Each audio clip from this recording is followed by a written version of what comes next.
Dawn Rogers. We have a great show for you today. Learn how Arts Healing Hearts, it's a fantastic program, is making life a little more tolerable for people who are stuck in the hospital. So patients who are struggling get a real boost with this. Trendy fascinators, you know, the thing on my head. We've got someone who makes those, and she's going to show us what are the trends for the weddings for 2015, spring and summer. Can't wait. They're gorgeous. And then we're going to be chatting with a professional home economist. She is amazing. She's got a cookbook as well, Emily Richards. How to jazz up our lunches so that they're not boring. We need to feel good about the stuff we're eating for lunch so that we actually eat it if it's healthy for us. And then we're going to be hearing a terrific performance by musicians Ilana Hart and Kim Jarrett. Now, they're trying to raise money for the Daily Bread Food Bank with their song Christmas Every Day. Author of Punishment, Lyndon McIntyre, you know him. Can't wait to talk to him and have him back here on the show. So stick around because Daytime Toronto starts right now.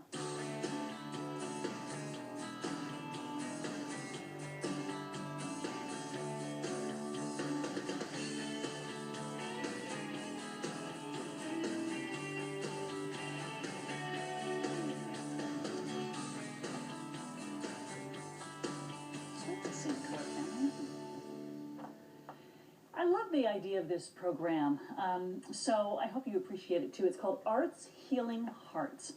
We have the founder and president of this program, Rebecca Ashley Lenio, here to talk about how you were inspired to start it, what it is, and maybe even how we can get involved. So give us an overview. What is Arts Healing Hearts? Absolutely. Arts Healing Hearts is a charitable nonprofit organization that brings arts programs to patients in the hospital. So we do things with both visual and performance arts, and we just implement programs that we hope will lift their spirits and bring joy to them when, you know, they may be needing it the most. Well, yeah, I remember that movie that Robin Williams, bless his heart, was in, Patch Adams, and he was making his patients laugh because he felt it would speed their recovery. I would imagine this has the same effect. Do you find that? Yeah, absolutely. You know, no matter what kinds of patients we're playing for, it seems that, you know, people of all ages really, really enjoy the music, and not just the patients, but their friends and families too. So I think it's just really important and beneficial for everyone in that kind of an environment. Are we talking specifically about people singing into them in the hospital room, or do you have a place where you gather and perform? How does it work? Well, we run a couple different programs, actually. We have some visual arts programs, but we also have a music program called Songs for the Spirit. That is probably our most popular program. And the way that program works is we have volunteer singers and musicians actually go into the hospitals and perform for patients in clinic areas, waiting areas. We've performed in Emerge. We have performed in some activity rooms, family centers, so all kinds of different areas, you know, especially places where maybe they are, you know, waiting for appointments or for treatment, and it can be kind of long and tiresome. We kind of want to go in and boost their spirits. That is fantastic.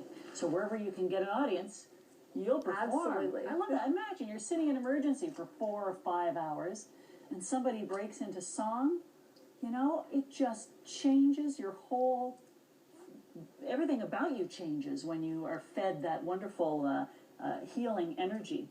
This was your brainchild, Arts Healing Hearts. When did you think, yeah, we need something like this? When was that?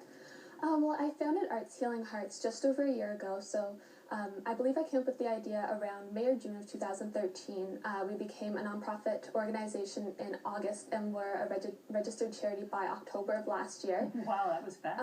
Yeah, it was great how quickly things kind of came together. But it was after I actually had spent some time in New York City and saw that they had these outside charitable organizations that came in and brought music and arts to patients in the hospital. And I realized we didn't really have anything like that here. You know, sometimes hospitals, especially smaller facilities, don't always have the funding to kind of bring those extra programs to their patients and things like that. So I thought that a great way to make sure that, you know, there would be arts available to everybody would be to simply, you know, just create a program that's, you know, outside of the facilities, but we could kind of go into the different ones where there's a need for our programs and provide that art and that music to kind of brighten people's day. It's surprising, actually, to think there wasn't something like this before. I suppose we have caroling at Christmas time, that sort of thing. But your program runs throughout throughout the year, right? Yeah, we do, absolutely. And I think, obviously there are music programs and arts programs in hospitals. So many facilities have great, music therapy and arts therapy and creative expression programs, but it's just not available to all patients and to people who are maybe outpatients or they're just coming in once in a while for appointments or to check in after procedures or things like that. And so we just thought this was a great way to kind of make it, a lot more accessible and available for everybody. Absolutely.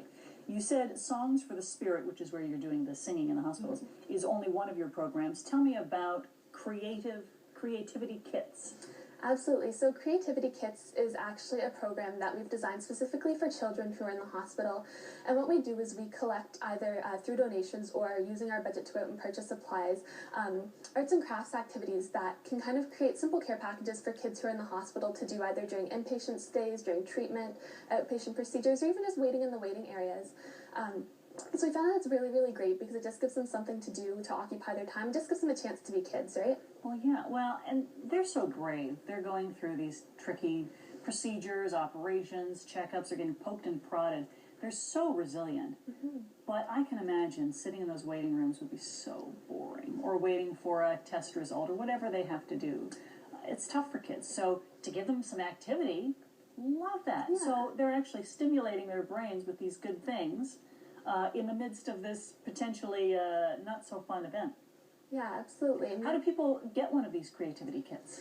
So what we do is we actually work with a couple different organizations, within Toronto and the Greater Toronto area.